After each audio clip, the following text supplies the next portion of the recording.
Welcome to కైటీవీ media. తెలంగాణలో కాంగ్రెస్ సర్కార్ కొలువుదీరిన తర్వాత గత 10 ఏళ్ల బీఆర్ఎస్ హయాంలో అధికార మతంతో కారు నేతలు చేసిన కోట్ల స్కాములు, కుంభకోణాలు, భూ కబ్జాలు, నిధులు మళ్లింపు వంటి వాటిపై స్పెషల్ ఫోకస్ చేసి మాజీ మంత్రులని, గులాబీ ఎమ్మెల్యేలను కటకటాలు నెట్టే ప్రయత్నం కాంగ్రెస్ చేస్తుండగా, అదే దారిలో రేవంత్ ఫాలో అవుతూ సమయం దొరికినప్పుడల్లా కాంగ్రెస్ పై బట్టకాల్చి మీద వేసే ప్రయత్నం హరీష్ రావు సహా పలువురు బారాస నేతలు చేస్తున్నారని స్పష్టంగా అర్థమవుతుంది. ఇక ఇదే క్రమంలో సమయం చూసి రేవంత్ ని దెబ్బకొట్టే ప్రయత్నంలో భాగంగా ధర్మల్ విద్యుత్ కేంద్రాల్లో ముఖ్యమంత్రి రేవంత్ రెడ్డి సర్కార్ 50,000 కోట్ల స్కామ్ కు తెరలేపిందని మాజీ మంత్రి సిద్దిపేట ఎమ్మెల్యే తన్నీరు హరీష్ రావు ఆరోపించడం ఇప్పుడు హాట్ టాపిక్ గా మారింది. ధర్మల్ విద్యుత్తును తగ్గిస్తామన్న ప్రభుత్వం కొత్త ప్లాంట్లు ఎందుకు నిర్మిస్తోందని ప్రశ్నించారు. సోమవారం తెలంగాణ భవన్ లో హరీష్ రావు మీడియాతో మాట్లాడుతూ తెలంగాణ అధికారులను అవమానించిన కుమార్ రాజాను వెంటనే తరిమి కొట్టాలని హెచ్చరించారు.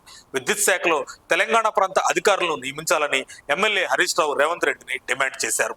ధర్మల్ విద్యుత్ కేంద్రాల నిర్మాణంపై అఖిలపక్ష సమావేశం ఏర్పాటు చేయాలని సూచించారు. కమిషన్ల కోసమే కొత్త విద్యుత్ ప్లాంట్లు నిర్మిస్తున్నారని అధికార పార్టీపై ఆరోపణలు చేశారు. ఎన్టీపీసీ ₹4.12 యూనిట్ విద్యుత్ ఇస్తామంటే తీసుకోవడానికి కాంగ్రెస్ సర్కార్ ఎందుకు ముందుకు రావట్లేదని ప్రశ్నల వర్షం కురిపించారు. ఎన్టీపీసీ 2,400 మెగావాట్ల విద్యుత్ ఇస్తామంటే ఎందుకు ముందుకు రాలేదు అని నిలదీశారు హరీష్ రావు. రామగుండం విద్యుత్ ప్రాజెక్టుతో ప్రజలపై రోజుకు ₹9 కోట్ల భారం పడుతుందని తెలిపారు. కాంగ్రెస్ అధికారంలోకి వచ్చిన తర్వాతే విద్యుత్ రంగంలో ఈ పరిస్థితి నెలకొందని హరీష్ రావు తీవ్ర ఆగ్రహం వ్యక్తం చేశారు. 50,000 కోట్ల స్కామ్ బయట పెట్టినందుకే తనను కాంగ్రెస్ నేతలు టార్గెట్ చేశారని ఆరోపణలు చేశారు.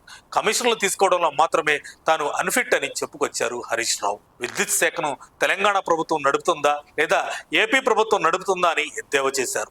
గ్రామాల్లో సర్పంచ్ ఎన్నికలు జరుగుతుంటే పట్టణాల్లో సీఎం తిరుగుతానంటే ఎలా అని నిలదీశారు హరీష్ రావు.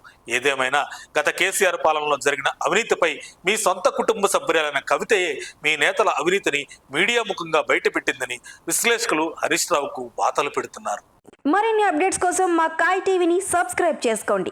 మా వీడియో కనుక మీకు నచ్చినట్లయితే లైక్ చేయండి, షేర్ చేయండి. మీ విలువైన అభిప్రాయాలను కామెంట్ బాక్స్లో తెలియజేయండి.